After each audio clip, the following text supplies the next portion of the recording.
오늘 비가 오는 주일입니다. 아침 시간에 교회를 가지 않고 지금 이 자리에 앉아서 다시 한번 에베소서의 말씀을 연구한 것들을 설명하고자 이렇게 앉아 있는데, 특별히 제 마음에 지금 원하는 어디 가고 싶은 교회도 없고요. 그 예전적인 예배에 좀 지쳐버렸기 때문에 조금 피해보고자, 또 영 교회를 떠나서 무슨 가난한 성도가 되겠다라는 의도는 아니고, 이 시간에 그냥 이 에베소서의 말씀을 좀 나누어 볼까 싶어서 이렇게 앉아 있습니다. 오늘 말씀은요, 에베소서 1장 11절에서 14절입니다. 에베소서 1장 11절에서 14절 말씀 봉독하겠습니다. 모든 일을 그의 뜻의 결정대로 일하시는 이의 계획을 따라 우리가 예정을 입어 그 안에서 기업이 되었으니, 이는 우리가 그리스도 안에서 전부터 바라던 그의 영광의 찬송이 되게 하려 하심이라. 그 안에서 너희도 진리의 말씀 곧 너희의 구원의 복음을 듣고 그 안에서 또한 믿어 성령의 약속의 성령으로 인치심을 받았으니, 이는 우리 기업의 보증이 되사 그 얻으신 것을 성량하시고 그의 영광을 찬송하게 하려 하심이라. 아멘. 에베소서의 말씀을 제가 시작을 하면서 예수님의 통치를 받는 우리 자신이 교회다, 그리고 그런 어떤 예수님의 통치를 받는 사람들의 또 모이는 공동체가 교회이다. 건물, 벽돌 건물 자체는 그냥 예배당이고, 저것을 우리가 교회라고 부르기는 하지만 성경에서 이야기하는 분명한 교회의 개념은 아닙니다. 이런 어떤 의미에서 우리가 생각을 좀 해봐야 되는 것이, 결국 그렇다면 예수님의 통치를 받는 사람들의 삶의 중심에 자기 자신이 있느냐, 아니면 하나님이 그 중심으로 회복이 되느냐. 즉 아담과 하와가 하나님을 잘 섬기다가 뱀의 유혹에 빠져, 사단의 유혹에 빠져서 자기 자신을 삶의 중심으로 두고 주인으로 두고, 그래서 결국은 하나님의 존재를 부정했을 때 그들에게 죄가 들어왔는데, 이런 것들을 우리가 근거로 살펴본다면 결국 예수님의 통치에 순종한다라는 것은 더 이상 나 중심의 삶이 아니라 하나님 중심, 즉 예수 그리스도의 통치가 중심이 되는 삶이다라는 것을 말씀을 드릴 수 있을 것 같아요. 우리가 이것들을 머릿속에 두시고 오늘 본문을 살펴보려고 합니다. 교회라는 곳 안에 가보면 그 공동체가 여러 개가 있어요. 주일학교도 있고, 전도회도 있고, 성가대도 있고, 찬양팀도 있고, 많은데 그 가운데 가장 시끄럽고 문제를 많이 일으키는 곳이 어디냐면 성가대랑 찬양팀이에요. 말 그대로 하나님의 어떤 그 모든 이름을 찬양하고 하나님께 영광 올려드리기에 모여있는 성가대, 그리고 예배 전에 예배를 더 하나님 앞에 올려드리는 어떤 그런 예배를 더 값지고 빛나게 하기 위해 앞서 시작되는 찬양팀, 이 예배자라는 위치에서 있는 그들의 모습이 진정으로 예수님의 통치를 받음으로 말미암아 찬양과 찬송이라는 것을 분명히 이해하고, 단지 입만 살아서 입만 뻐끔뻐끔 해서는 안 됨에도 불구하고 그 자리에 앉아있는 사람들이 더 인격적으로나 신앙적으로 미숙해서 자기 뜻에 맞지 않거나 원하는 대로 되지 않으면 난리가 납니다. 마트에 가서 어린애 자기 아들이 뭘 사주지 않는다고 앉아가지고 발을 버둥버둥거리는 것처럼 솔리스트를 시켜주지 않는다든가, 그리고 찬양팀 리더를 시켜주지 않는다는 등 그런 어떤 이유를 빌미로 삐치고 싸우고 분란을 일으킨 모습들을 바라보면, 이 어떤 하나님을 찬양하는 자리에서 하나님 앞에 찬양 올려드리는 목적이 아니라 여전히 자기 자신을 높이고 자기 자신의 어떤 위치가 높아지기를 고대하는 이기적인 마음들이 아직 그 안에 도사리고 있다. 차라리 성가대가 없고 차라리 찬양팀이 없으면, 물론 다 그렇다는 건 아닙니다. 성가대 중에서도 하나님의 영광을 올바르게 높이는 성가대도 있고요. 찬양을 드리면서도 하나님 앞에 정말 귀한 찬양을 올려드리는 그런 어떤 지체들도 있습니다. 그런데 대부분 보면 참으로 미숙하고 좀 미성숙한 사람들이 모여서 성가대 안에서도 자기가 음치고 자기가 박치면 보통 찬양을 안 해야 되는데 꼭 하려고 그래요. 왜 그러냐면 거기에서 자기가 다른 사람들에게 얼굴을 드러내고, 그리고 이런 어떤 행위를 통해서 진짜 해야 되는 일 대신에 뭔가 대체하려는 욕심, 즉 율법주의적인 정신이 있기 때문에 너무나 그리고 쉽잖아요. 성가대 조금 일찍 나와서 노래 연습해서 노래하고, 찬양팀 연습해가 찬양하고, 쉬운 일들을 택하는 인간의 그 욕심 때문에 이런 일들이 벌어지는데, 근데 오늘 본문에는 11절과 13절의 어떤 내용들을 적어요. 이런 어떤 것들이 원인이 되고, 그리고 12절과 14절에 나와 있는 이런 것들이 결과로 나온다. 그래서 원인, 결과, 원인, 결과. 그래서 결과에는 보시면은 그의 영광의 12절에 그의 영광의 찬송이 되게 하려 하심이라. 14절에 그의 영광을 찬송하게 하려 하심이라. 뭐 수동태로 한 번은 적혀 있고 뒤에는 능동태로 적혀 있지만 이 모든 내용들은 같은 내용을 드러내고 있는데, 결과로서 드러난 게 뭐냐면 영광을 찬송한다. 영광의 찬송이 된다. 그 원인에 나와 있는 이 내용들을 살펴보면서, 그렇다면 하나님이 우리를 어떤 존재로 만드셔서 결국 찬양을 받으시고 우리가 그 어떤 찬송하게 하시는가, 우리가 어떤 존재가 되어야 되는가에 대한 것들을 좀 살펴보러 갑니다. 신명기 4장 20절에 보시면요, 여호와께서 너희를 택하시고 너희를 쇠 풀무불 곧 애굽에서 인도하여 내사 자기 기업의 백성을 삼으신 것이 오늘과 같아도, 즉 하나님의 은혜로 죄송합니다. 하나님의 온전한 은혜로 애굽에서 탈출하여서 하나님의 자기 기업이라는 말은 우리가 그냥 이 본문에서 살펴봤을 때는 가나안 땅이라고 이야기를 하고, 좀 신학적인 의미로 좀 추출해 본다면 하나님 나라라고 이야기를 하는데, 그 나라의 백성을 삼으신 하나님, 오늘 11절에도 보시면 모든 일을 그의 뜻의 결정대로 일하시는 이의 계획을 따라 우리가 예정을 입어, 여기까지는 온전히 하나님의 주권적인 그런 계획과 하나님께서 예정하신 은혜가 있다. 그리고 그 안에서, 그리스도 안에서죠, 그죠? 그리스도 안에서 기업이 되었다. 이 신명기 4장 20절에 나와 있는 이 기업의 단어가 다시 한 번 더 11절에 쓰여지는데, 영어 성경에 보시면 inheritance라고 해서 유산이라는 의미로 되어져 있습니다. 즉 돈이 많은 사람이 자기 자식에게 유산을 물려주는 것처럼, 근데 하나님께서는 우리에게 돈이라는 것을 유산으로 물려주신 것이 아니라 자기 기업, 즉 하나님 나라의 백성이 되는 그 행위가 신명기 4장 20절에 나오면서 우리에게 주어진 유산처럼, 그리고 오늘 본문에서는 그 안에서 기업이 되었다. 즉 그리스도 안에서 하나님의 자녀가 되었다. 백성이 되었다, 자녀가 되었다. 이것을 기업이라고 표현을 하고 있는 거예요. 자, 아담과 하와가 하나님의 형상을 따라 하나님의 모양대로 지음받아서 진정으로 하나님의 자녀, 즉 아버지와 아들의 관계였거든요.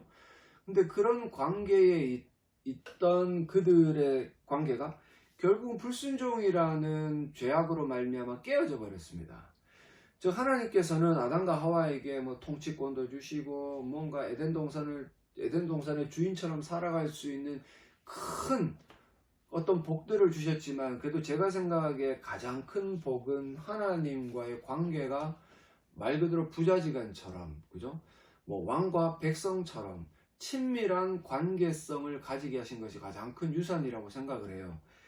이 에베소서에 나와 있는 예수 그리스도 안에서 기업이 되었다, 이 말씀을 하나님 나라의 백성이 되었다, 교회가 되었다 등등의 많은 의미로 해석을 할 수 있겠지만, 제가 첫사랑이라든지 그리고 통치라는 개념 하에서 조금 이야기를 해본다면, 오늘 분명히 이 기업이라는 것은 아담과 하와가 잃어버렸던 그것에 대한 회복, 그것을 말하지 않나 생각을 해요.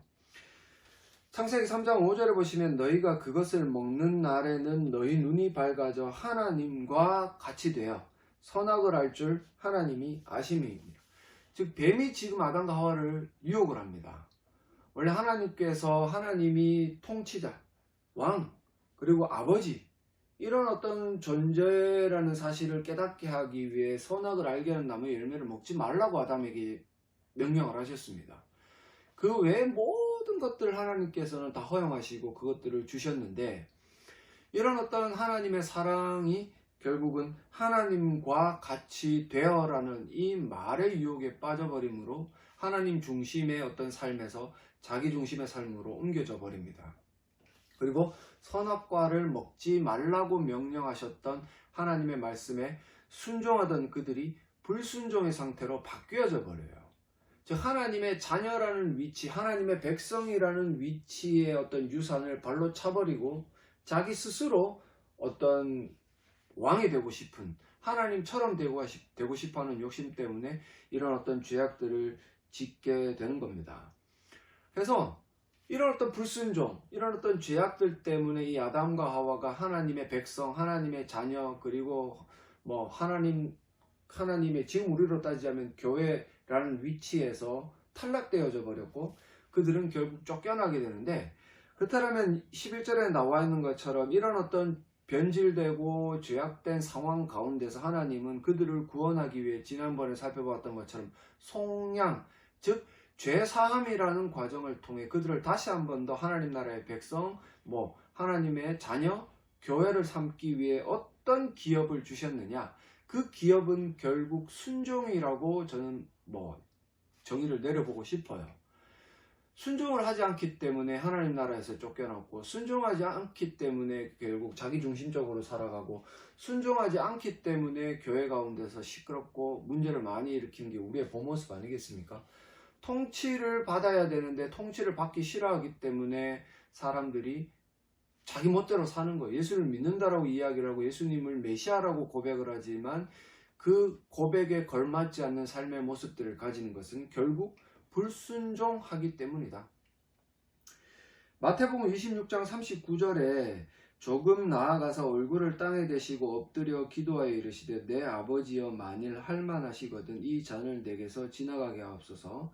그러나 나의 원대로 마시옵고 아버지의 원대로 하옵소서.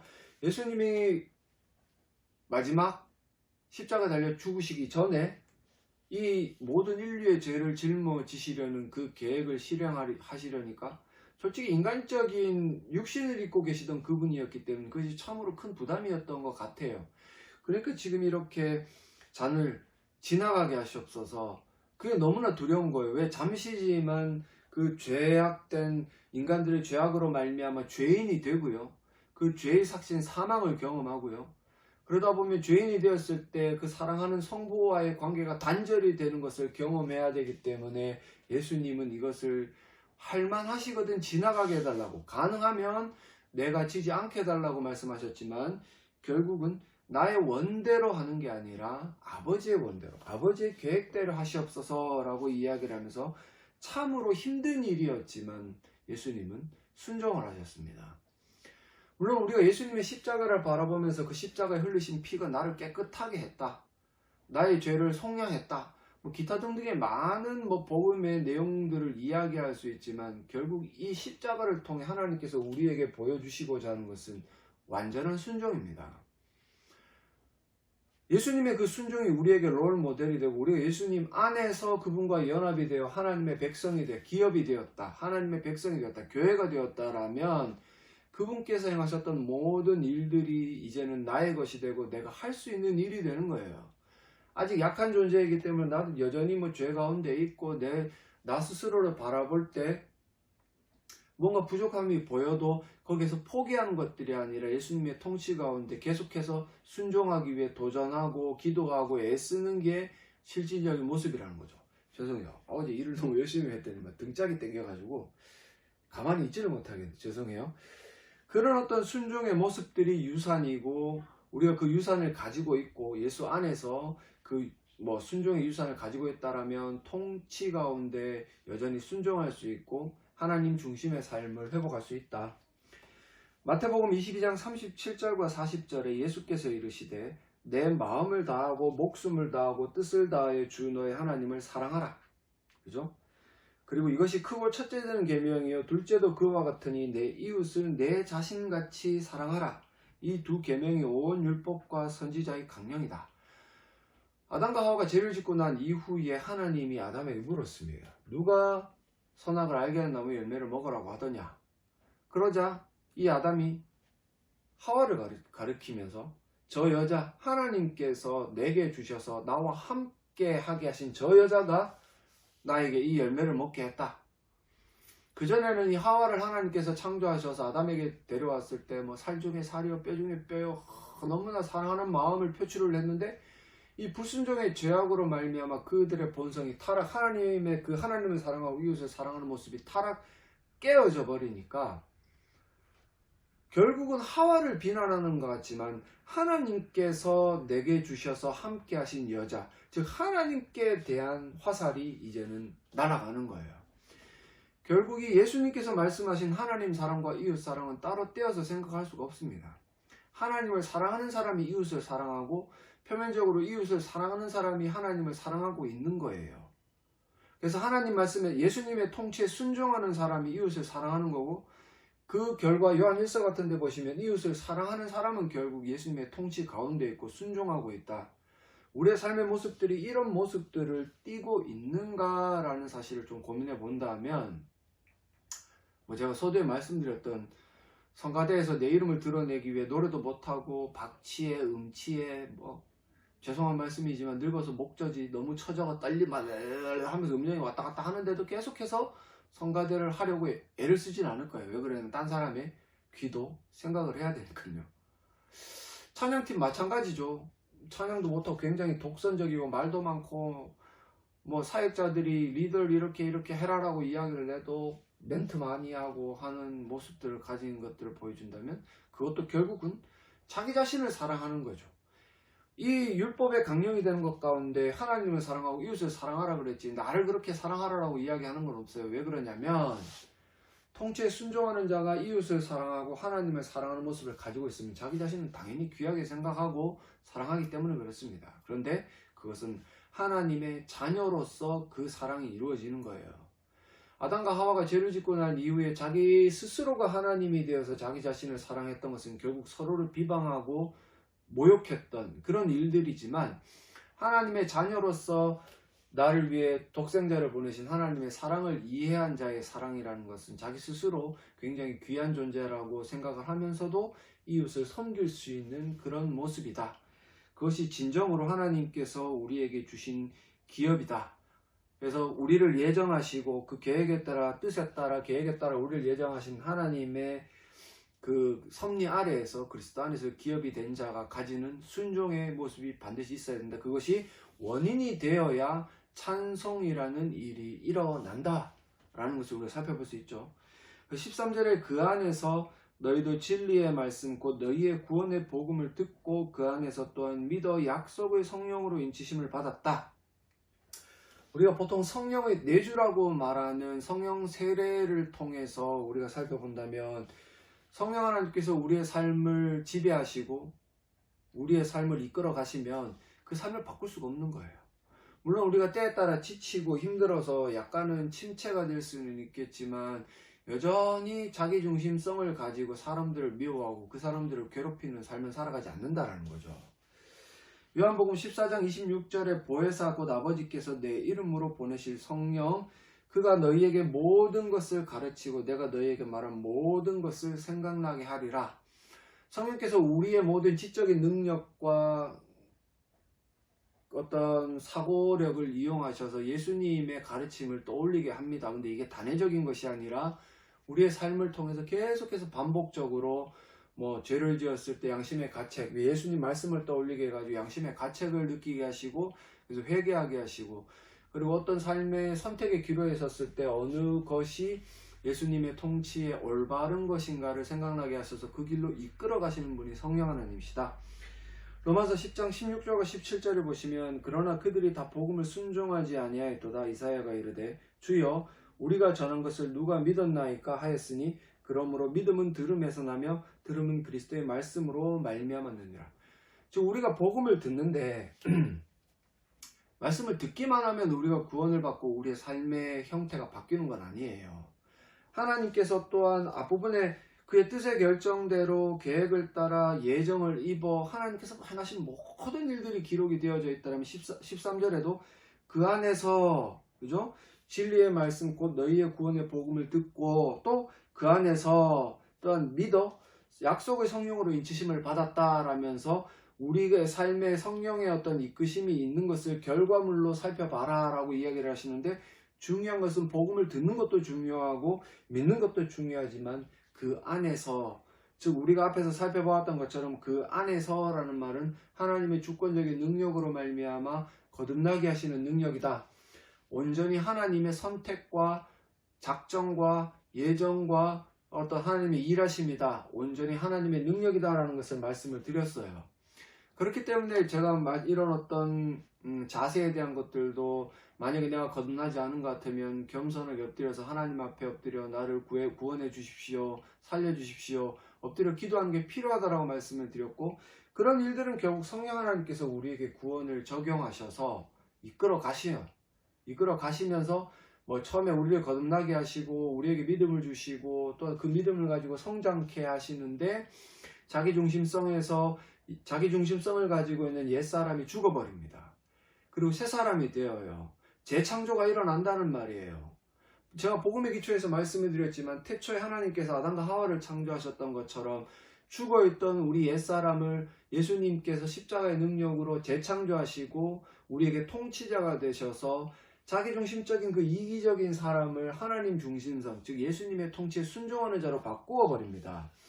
이런 어떤 일들이 일어나고 난 이후에 그 들었던 복음의 능력이 우리에게 믿음이라는 것을 주게 되고, 이 믿음은 결국은 우리로 계속해서 우리를 체휼하게 되는 거예요.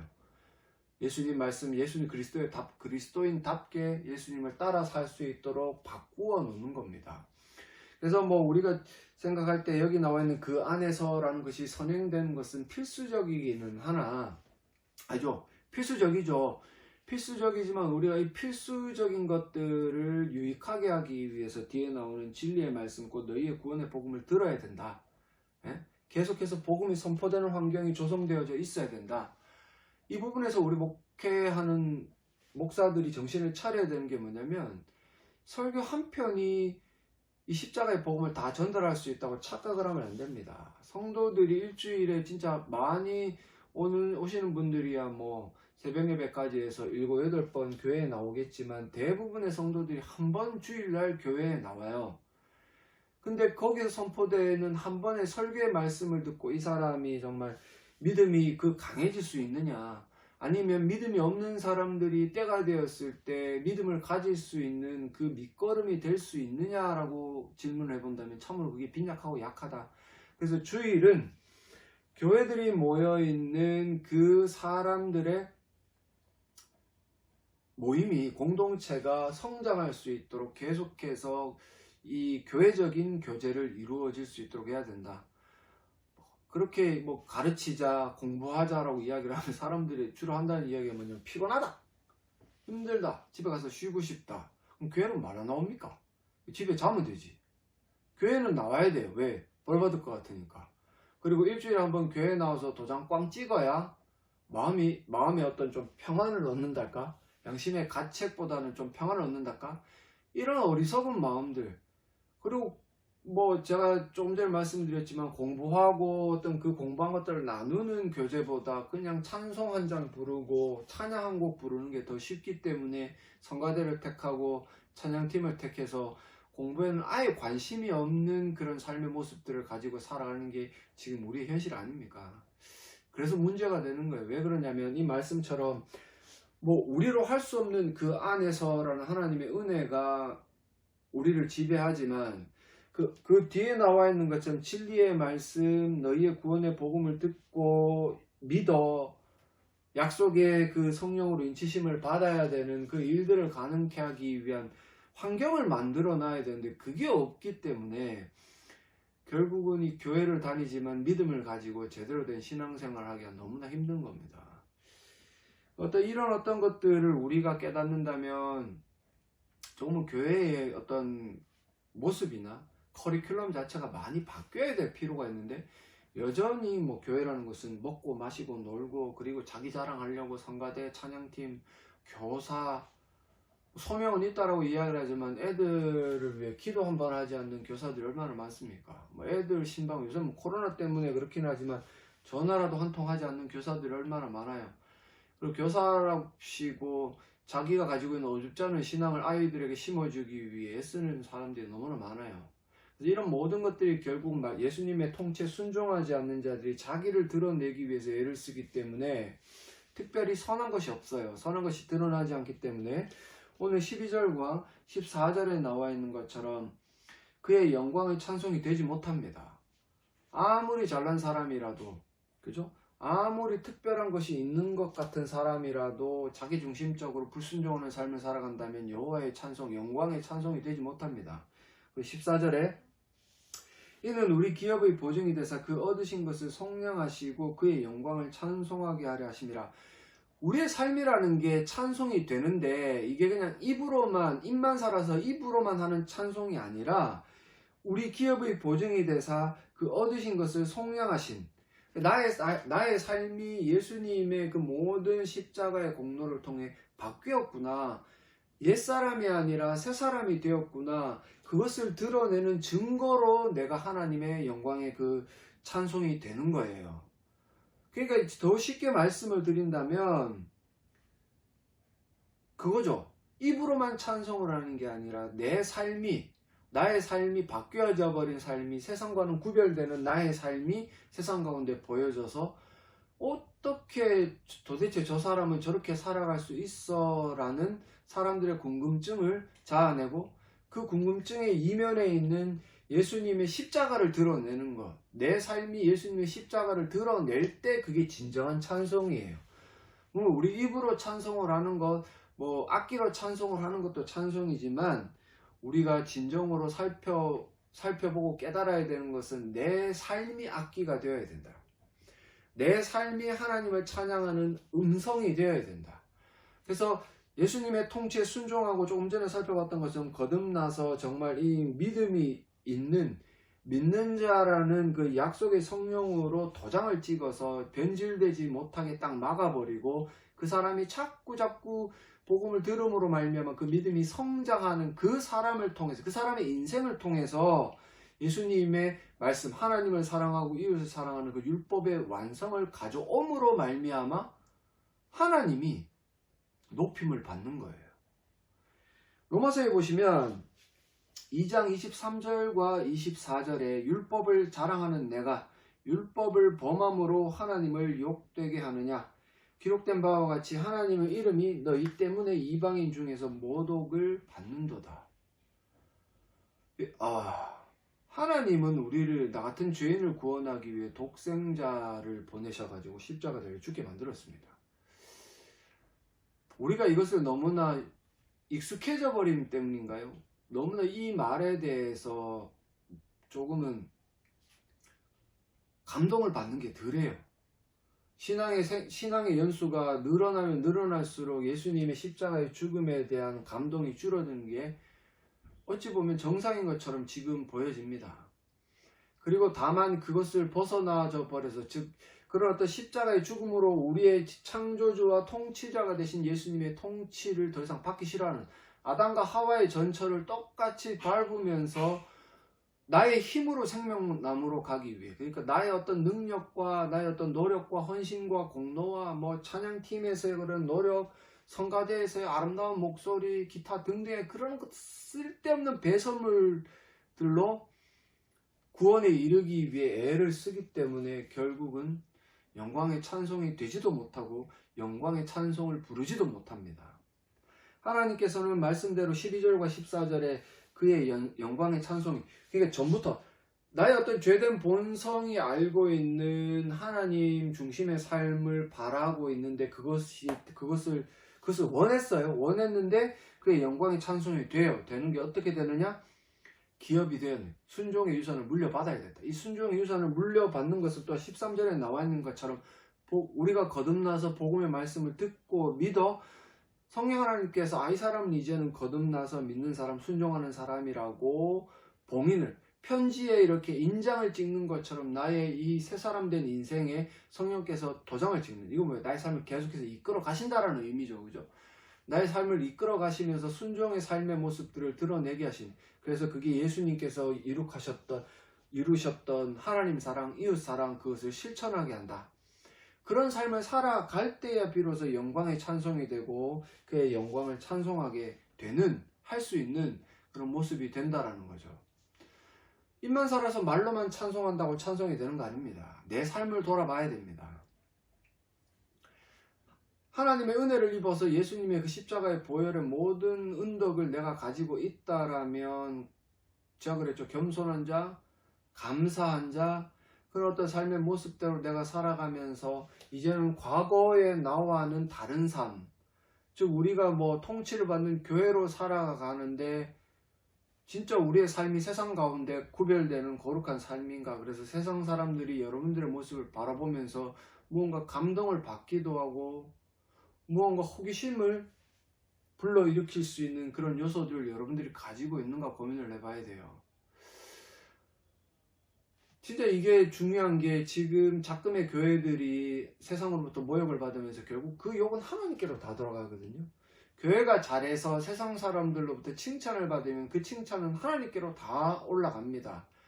그래서 이런 어떤 영광의 찬송이 되기 위해서 우리는 속된 말로 잘 살아야 돼요.